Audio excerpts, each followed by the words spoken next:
ये अच्छा प्रॉब्लम था, थोड़ा सा इसमें कैलकुलेटिव अप्रोच जरूर हो गई। देखो जेई में ना 3 प्रकार के सवाल होते हैं, अगर तुम मोटा मोटा समझना चाहते हो ना जेई क्रैक करने का टेक्निक मैथ्स में, 3 तरीके के सवाल हैं, ठीक है। इनफैक्ट 4 तरीके के हैं, चलो तुम्हें बता देता हूं। क्वाड्रेंट, जेई के क्वेश्चंस का क्वाड्रेंट, एक होगा ट्रिकी, टी फॉर ट्रिकी बोल देता हूं, एल फॉर लेंदी, ठीक है जी। दोनों में फर्क क्या है सर? बहुत फर्क है। देखो एक होता है कॉन्सेप्चुअली ट्रिकी था वो, और एक है कैलकुलेशन में लेंदी था, ठीक है, कि भाई कॉन्सेप्ट तो आसान लग रहा था बट कॉन्सेप्ट उसमें कैलकुलेशन करने जब हम गए तो ट्रिकी था। जैसे पिछला क्वेश्चन जो था, आप इसको किस में क्लासिफाई करेंगे? आप इसको क्लासिफाई करेंगे कि कॉन्सेप्ट तो हल्का था सर, ट्रिकी तो नहीं था, बट कैलकुलेटिव क्वेश्चन था, कैलकुलेशन में जाके आगे जाके थोड़ा कॉन्सेप्ट लग रहा था, ठीक है। या ये भी कह सकते हो आप कैलकुलेशन ट्रिकी थी बट लेंदी नहीं थी, ये भी आप बोल सकते हो, ठीक है। तो 4 तरह के क्वेश्चन हो सकते हैं, ट्रिकी एंड लेंदी, ठीक है, ट्रिकी नहीं है एंड लेंदी है, ओके। थर्ड हो सकता है कि ना तो ट्रिकी है ना लेंदी है, मार का मतलब तुम्हें पता ही यार क्या होता है, कॉम्प्लीमेंट, ठीक है। और क्या बचा? लेंदी है एंड ट्रिकी, लेंदी नहीं है एंड ट्रिकी है, ओके। तो आपको क्या करना होता है ना, इस तरह के क्वेश्चंस को आइडेंटिफाई करना होता है एग्जाम में। सबसे पहले आपको ये आइडेंटिफाई करना है जो ट्रिकी भी नहीं है और लेंदी भी नहीं है। ऐसे क्वेश्चन तो भैया स्टार्टिंग में ही आपको करने हैं, स्टार्टिंग में सारे निपटा डालो आइडेंटिफाई करके।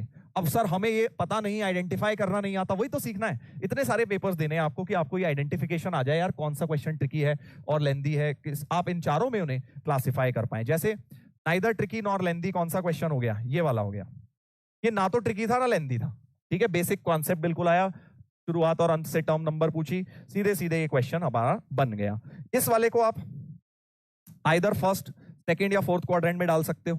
वन ऑफ देम था, या तो ट्रिकी मान लो, ट्रिकी मान लो, लेंदी तो नहीं था, ट्रिकी था, ट्रिकी था, राइट, या ट्रिकी एंड लेंदी भी कह सकते हो। तो जो बेसिकली आपको ये वाले क्वेश्चन छोड़ने हैं, ये शुरू में ही करने हैं, ये स्टार्टिंग में करने हैं, और ये स्टार्टिंग में छोड़ने हैं, ये वाले स्टार्टिंग में ही छोड़ने, इसमें फंसना नहीं है। जो ट्रिकी भी है और लेंदी भी है, अगर उसमें फंस गए ना तो तुम्हारा समय बर्बाद हो जाएगा बेटा एग्जाम में।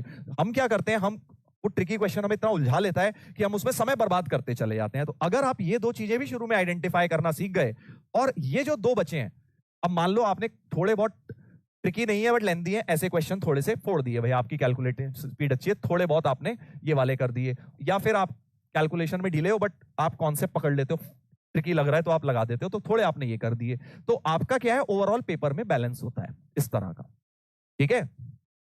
तो ये आपको ध्यान से रखना है कि भाई हम शुरुआत में, अभी चलो 4 क्वाड्रेंट छोड़ो, पहले शुरू में ये दोनों भी तुम अगर आइडेंटिफाई करने शुरू कर दो ना टेस्ट में, तो तुम्हें धीरे धीरे मार्क्स आने शुरू हो जाएंगे। कि कौन से ट्रिकी है लेंदी है वो तो स्टार्टिंग में छोड़ दूं। अब हो सकता है तुम्हें वो गलत शुरू में आइडेंटिफिकेशन कर लो, अरे सर मुझे लगा वो ट्रिकी लेंदी था बट वो तो बड़ा आसान निकला, कोई नहीं, बट एटलीस्ट हैबिट तो डालो ना ये करने की, तभी तो आप उसमें एक मेच्योरिटी हासिल कर पाएंगे, तभी आप उसमें महारत हासिल कर पाएंगे। ट्राई नहीं करोगे, शुरू में गलतियां होंगी, तुम करना चाह रहे हो आइडेंटिफाई एग्जाम में बट वो नहीं हो रहा है, गलत हो रहा है। स्टार्टिंग में करने वाले और स्टार्टिंग में छोड़ने वाले, इन 2 चीजों को आप आइडेंटिफाई करना आपको शुरू करना है, ओके,